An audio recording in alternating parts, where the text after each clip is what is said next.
of this chapter, Russian Revolution and Socialism in Europe. So here are some very important pointers or as notes which I have written for all of you.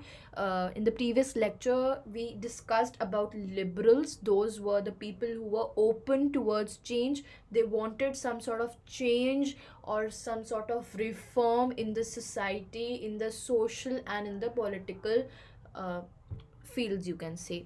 And they wanted all religions to be tolerated. They wanted a country which was somewhat a part of secularism. Secularism was a state, was a condition where the state is not promoting any one religion as the state religion or is not always in a favor of one particular religion. They demanded a representative form of government. Now what do we mean by a representative form of government? They wanted elected leaders, they wanted an independent judiciary, so that for the rulers and the officials, and they did not believe in universal adult franchise. This is one of the drawbacks of the liberals कि उनकी thinking बहुत अच्छी थी, but they were against the thinking of universal adult franchise.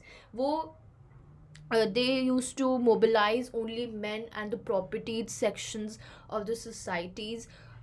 These were not in the favor of women. वो इतना women suffragette को या इतना women को इतना favor नहीं देते थे. They used to give importance to men only. Okay, so these were very important pointers which we discussed. Then we will start from here.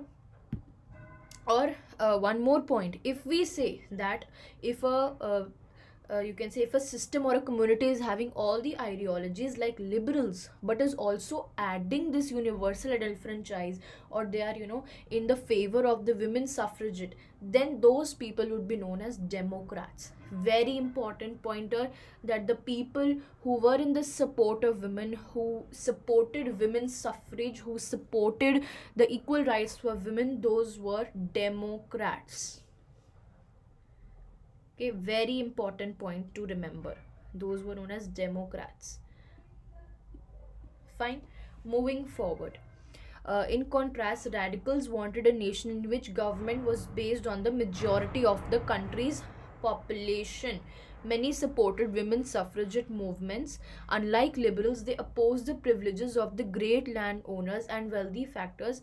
They were not against the existence of private property but disliked concentration of property in the hands of few. Underline this paragraph. The whole paragraph is really important. In contrast, what was the contrast? Which was that they used to support women's suffrage.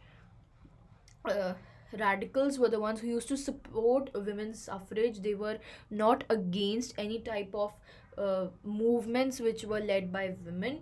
They used to oppose the privileges of the great landowners and the wealthy factory owners.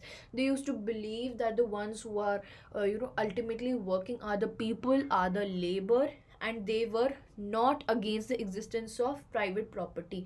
वो अगर कि एक ही इंसान के पास, एक ही ज़मींदार के पास बहुत सारी प्रॉपर्टी है, वो उसके अगेंस्ट नहीं थे, बट डेफिनेटली वो उसके अगेंस्ट थे कि अगर सारी पावर जो है उस ज़मींदार के पास ही रहे.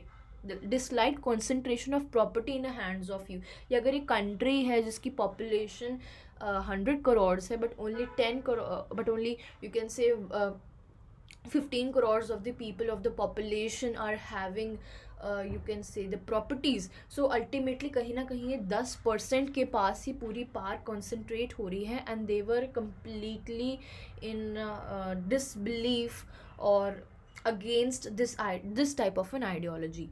कंजर्वेटिव से हमें क्या पता लगता है? कुछ पुरानी चीज़. कंजर्व जिसको हम कर रहे हैं, दैट मीन्स हम किसी पुरानी चीज़ के बारे में डिस्कस करें. As the name suggest, conservatives were the people having own old ideologies, जिनका मानना कुछ अलग था, जो इतना चेंज इतना ईजिली सोसाइटी में नहीं ला पाते थे, जो थोड़ा चाहते थे कि धीरे धीरे चेंजेस आए. अगर चेंजेस आए भी या पहले तो बिल्कुल अगेंस्ट थे चेंजेस के. वो चाहते थे कि जो अभी सिस्टम है वो बेस्ट के लिए ही है.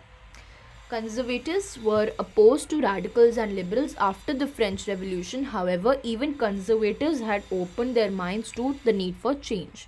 Earlier in the 18th century, conservatives had been generally opposed to the idea of change. By the 19th century, they accepted that some change was inevitable.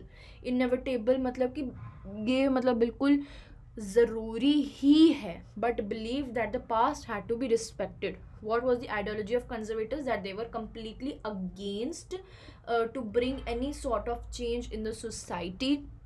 They were against the ideologies of radicals as well as liberals. Before the 18th century, they wanted no sort of change in the society, but after the French Revolution, their minds opened up. They thought of getting some sort of change, but they demanded slow changes in the society and some changes that were completely inevitable. Okay, such differing ideas about societal change clashed during the social and political turmoil that followed the French Revolution. The various attempts at revolution and national transformation in the 19th century helped define both the limits and the potential of these political tendencies. Okay, so I hope so that this one page is also clear to all of you. Very important page, whereas we're discussing about the three most important pointers about the Europe, three most important ideologies or the people or communities, which were the radicals, liberals, and the conservatives. And we also need to know the difference between both of them. One question can come that differentiate between the ideologies of radicals as well as liberals, because somewhat they are similar, they have the similar ideologies, but except of the property section wala point and except of the women suffrage wala point. These 2 points are very important for the differentiation. Okay, now I'll complete this page in this lecture, and then we shall move to the part 3 of the chapter, Russian Revolution, industrial society and societal change.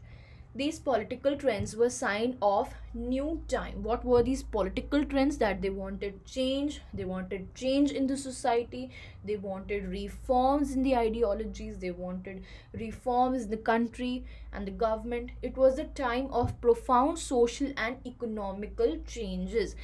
कि एक ऐसा time आ चुका था जहाँ पे social और economic changes, ये ऐसा दौर था जहाँ पे सोशल और इकोनॉमिक चेंजेस जो हैं वो आने लग गए थे, इमर्ज होने लग गए थे. It was a time when new cities came up and new industrialized regions developed, railways expanded, and the industrial level revolution occurred. अब very important point we need to understand, that would be the Russian, sorry, not Russian, it would be the Industrial Revolution.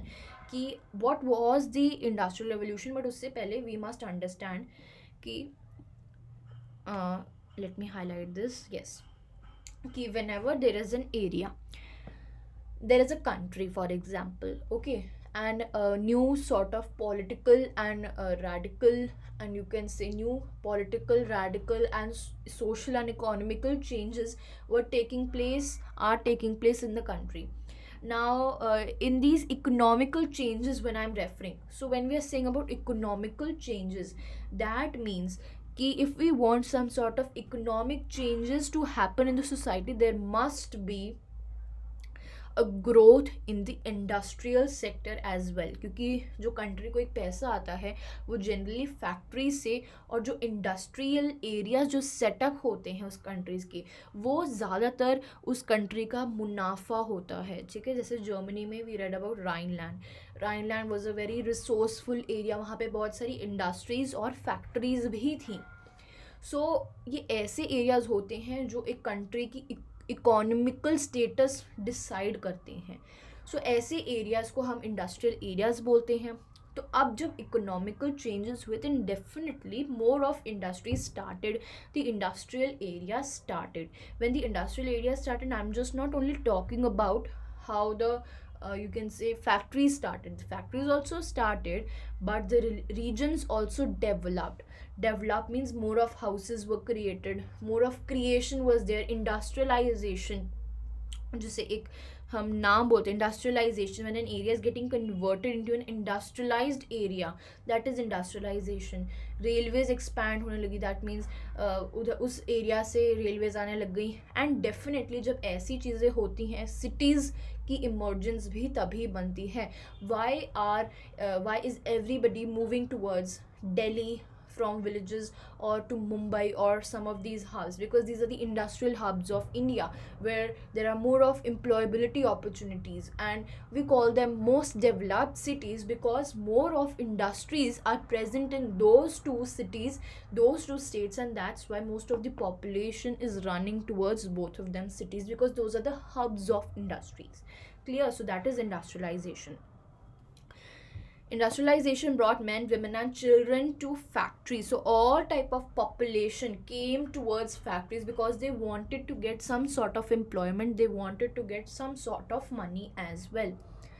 Okay, work hours were often long and wages were poor, because now many people, many population, so such a large amount of population is running towards factories and these industrialized areas, then definitely the work hours were long because there were a lot of competition. बहुत सारा competition था कि अगर ये ज़्यादा पैसे कम पैसों में नहीं मांग रहा तो कोई बात नहीं, I have another set of people who will ultimately have to agree to this, because they were definitely, जब एक विलेज से एक सिटी में आ रहे हैं, people are in need for money, people are in need for some sort of employment, so wages were also poor.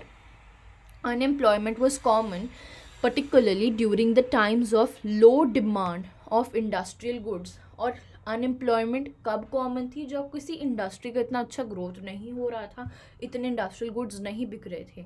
Housing and sanitation were problem since towns were growing rapidly. अब towns बढ़ रहे थे, अभी cities नहीं बना है, towns बना है, ठीक है. टाउन्स बढ़ रहे थे तो हाउसिंग और सैनिटाइजेशन की प्रॉब्लम थी, क्योंकि अब हर एक everybody can't afford to live on rent or to have a proper house, so slum areas create हुए and liberals and radicals search for solutions to these issues. That was the part 2 of this chapter, Russian Revolution. If you like this video, don't forget to give it a like, share and subscribe to my channel.